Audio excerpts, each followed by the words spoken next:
My name is Leo Roberts. I am the creator and senior exec producer of the production. The concept of Phoenix actually started with a different type of production. I was with an associate of mine who introduced me to Fan Productions, and what he was showing me was interesting because all of them take place in the time of the Next Generation crew. There was none in the future, and I always thought that was odd. Just because Star Trek's always been about the future, it's never really been about the past. So the concept was to take the Enterprise J that was introduced in the Enterprise episode called Azadi Prime and to make that a TV series per se. There was very limited information at the time, and still is. We had a couple of scene stills and pictures on the internet, plus there was the one capture of the picture in Ships of the Line as a calendar that was released not long after. So there was no info of the crew, there was nothing. So we basically were going to create that from scratch, and that was how it originally started before Phoenix even came about. So was that like before the casting call in August? Mm-hmm. This was actually just beginning of December in 2007. So basically what happened is, after the first concept was not going to work due to creative differences really, and it just wasn't being a cohesive collaboration, I gave about 3 days of just not thinking about anything, and then came back to the drawing board and said, I can do this. I can create something from scratch that's brand new, that has not been shown before, so why not do it? So I began looking into what would be the future. Enterprise J took place in the 26th century, and I thought that was a little too far into the future, both creatively and development-wise. I mean, that's the largest span that we've seen is between the original cast and the Next Gen series. So that was 75 plus, or take a few years. So I mean, that was quite a jump in itself. But to do well over 100 years, that's a little bit farther than I was willing to go. So I just began thinking, well, how far in the future do I want to do this? And I literally just picked a number out of thin air. There was no rhyme or reason. There was no mathematical calculation, or people ask me, where did 42 years come from? I really don't know. I just picked it, and it really is kind of that funny how it came to be. But that is how it came to be. It's 42 years into the future, and that's how Phoenix began.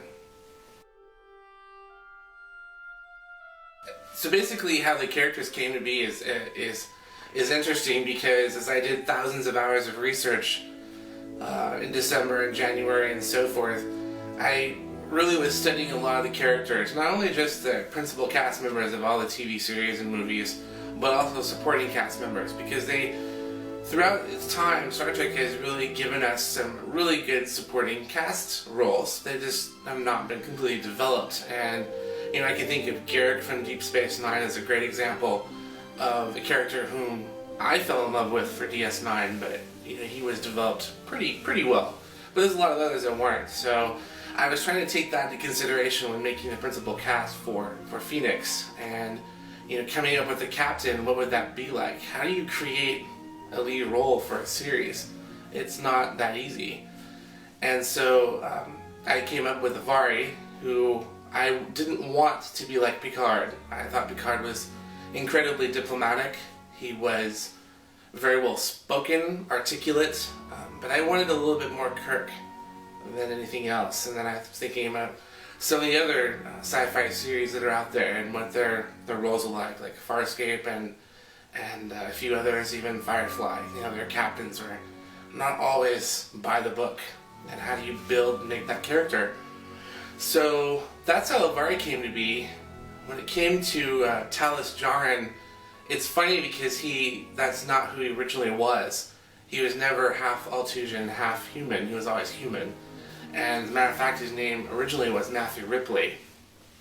He just evolved into Jarin, who's from a planet very similar to Alderaan from Star Wars. Is kind of how Altus came to be, and so that's how his character. You know, all the characters that are part of the principal cast are developed by the actors themselves. I created a baseline for a lot of them, and they have ran with it and basically developed a character, and they've grown into those roles. And when you see them act, they are those characters because they know them, they created them. And so that's how that kind of started to be. When it comes to Dr. Alden, that's a little bit of a different story because I took a little bit more interest in his character, and I'm not sure why. Just because I think how it came about. I mean, Dr. Alden, which was never called Dr. Alden, it was actually Alistair, was the original name, which kind of doesn't roll off the tongue very well, so I changed it to Alden. It's a little bit easier. I was thinking, I really liked Dr. McCoy from the original series. I thought he was an interesting character, kind of old school, but yet in the 23rd century. Kind of like, you know, Roddenberry wanted him to be Wagon Train to the Stars. That's what Star Trek always was thought to be. And I liked the Doctor from Voyager because he was kind of a smart aleck, but knew his stuff. And there was a lot of good human elements to the character. But then as I was sitting down one night watching Project Runway, for whatever reason, Tim Gunn came to the screen and I saw this man interact with the contestants, and I thought, well, he's very articulate, he's very astute, he's also very prim and proper, which is kind of British-like for Alden, and I thought, I wonder if I were to mix him with the other two, what the character would be like. So, you know, once Project Runway was over, I was flipping to another channel, and I literally saw Family Guy, and so then I started watching it, and then I see Stewie, who also is kind of British-like, and minus the evil genius that's behind him. What if you were to throw him into it? Well, that's what became Dr. Alden, and what you see is a combination of all four of those elements. When it comes to Ambassador Tavon, originally it wasn't Tavon. Before that it was Tevin. And we changed the name to Tavon because I thought Tevin, first of all, did not sound Romulan to me. And I thought it reminded me too much of the R&B singer in the 80s. So I thought, we need to really rethink this, and Tavon came better, and it made more sense. But originally he was called Ratal, and that translated over from the original series concept because we're going to make the captain of the Enterprise J a female Romulan captain to show that the Romulan Empire had changed so much that they are now part of the Federation. And that was the thought behind the character. So we thought, I'll just switch the name over to Roy Stanton's character. But the problem was, as Trekkies began to tell me, well, Ratal is a female Romulan name, not male. So that's what became Tevin and then Tavon. So pretty much the character is exactly what we created. Roy's done an amazing job not only acting but also making the character. I think that he looks and acts like a Romulan. I think people will agree when they see the pilot. This looks like he was born to play the role. And the guy loves to put on the ears and would do it daily, he's even told me. And he's even slept in them too, which is interesting. For one of the pilot shoots, we didn't have enough time to get him back into Brian's studio to put the ears on, so Brian and I decided that we would have him stay in his prosthetics and makeup, and he would sleep overnight and we would see what happened. And lo and behold, his prosthetics held up and there was no damage, so he could definitely sleep in them if he wanted to be a full-time Romulan. Next came Solera, who is the new chief engineer. Most of the character was created by El Sonnet, one of our producers and now one of our actors. Originally it was a different character, Dinara Shiraz, who I helped create from the beginning. It was originally played by Amanda Cherry. And Solera is a very interesting character because she really speaks a lot of what Star Trek is about. New, unknown, interesting, and mysterious. because there's a lot of her world that we don't really know that much about. And fortunately, in the first half of the pilot, you won't get to see a lot of character development with her. But there will be a few things that you will see that should be very interesting, and how she reacts to certain situations, just facial expressions, and also by